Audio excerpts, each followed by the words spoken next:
again, you find that the racial hate crime involving any white people is now blown up, whereas the very often and increasingly common acts against the indigenous white people are hushed up as much as they possibly can be. That's a funny thing to say, indigenous white people. Yeah. And what I mean, it is real for England, but I mean, nobody thinks about that in America. You would never say like indigenous white people.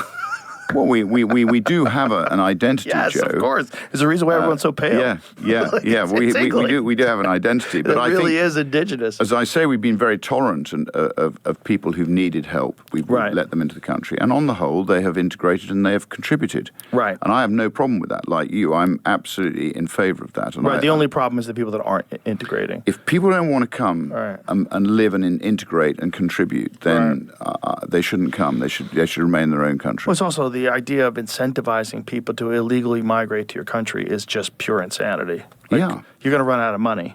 And you're also putting a burden on these taxpayers for no reason whatsoever. It's a bad use of their tax dollars. But in our immigration document, we put forward, the case for basically a hostile environment. We don't want to be handing out welfare. Right. We don't want to be encouraging people to come.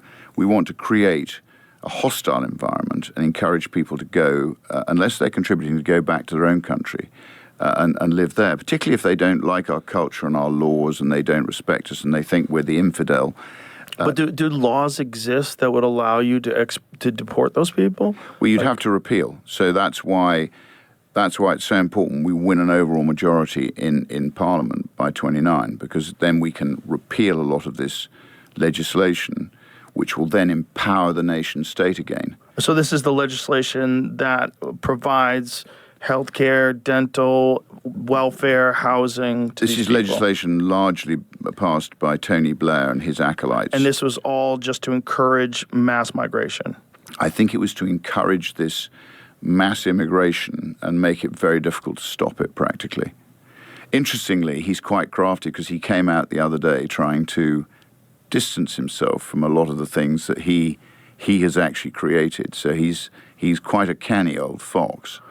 And he looks a bit like Beelzebub these days. I mean, he's got this white hair and these piercing sort of eyes. I can't help look at him and think of evil. But look, so he ultimately, I think him and his team realized what they were doing. And it was all done through the law. You have to do in a country that believes in the rule of law. The only way to change it is through control of Parliament. So you have to do it top down through the parliamentary system, so that you can repeal the laws and you can pass the laws you want to pass to empower the nation state.